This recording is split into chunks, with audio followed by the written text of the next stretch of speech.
What's the journey been like to get here for you? How far back do you want me to go? Let's go back to being a teenager. Let's tell your story. Let's Yeah, the dramatic turn that took place. yeah. So when I was 15, kind of normal childhood, growing up in right outside of New York City, and as we were moving to Germany, my father had already moved over there. My mother and I did a trip to the Bahamas, and I decided we were only on the island for an hour and a half. I took a dive into shallow water, which is only 3 feet deep. I thought it was around 7 feet deep because in the Bahamas, the clear water gets magnified by the sun, so it looks a whole lot deeper.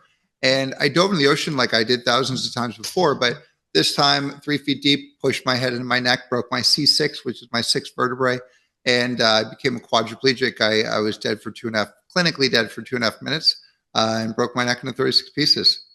And Oh, that's, believe it or not, I see your reaction. I get that all the time. It was one of the best days of my life. And I know that surprises most people that is the follow up to that comment, but it's one of the best days of my life. Didn't know it at the time, but it definitely is. one of the best days of your life. Yeah. Why? How? I could be specific and say, because I was able to do this, this, and this, but the reality, I feel like everybody's got a wheelchair. And what I mean by that is if you have depression, if you have PTSD, if you've lost a child, if you had a bad upbringing or breakup, if you have Tourette's, whatever it is, we all have that thing that holds us back.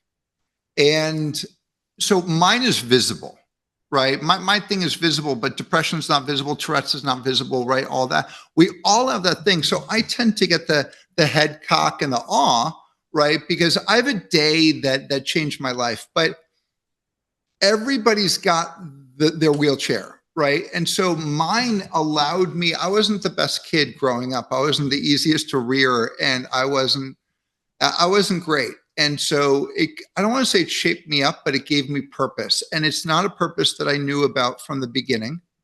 It's something that I kind of like lived into, grew into, but I have a great life, Jason. I have an insanely amazing wife. I have, life work wise has been, I couldn't ask for anything more. And now I get to race Porsches in an Amazon Prime show. I mean, if anyone right now is crying out for that story, I'm going to ask you to reevaluate your priorities. I can't walk up steps. I have people to help me up them. There are certain things that challenge me, but at the end of the day, I've got great friends, great partners, a great life. So I wouldn't change it. The event itself that you talked about, I would venture to say that listening to you, it ignited a relentless drive in you. Is that right? So my wife came up with this insight, and it's actually fascinating. From birth on, I'm somebody who wants to rebel. And that sounds obvious as a youth, right? In your youth, where I grew up in Greenwich and in Bronxville, like not rich, but well-to-do, did okay. I was expected to be good. I was expected to get good grades. I was expected to go to a good school. Expected is the word here, right? And I rebelled against that. I think I would even go as far as say I tried to get bad grades. I tried to do bad, right? But that's youth.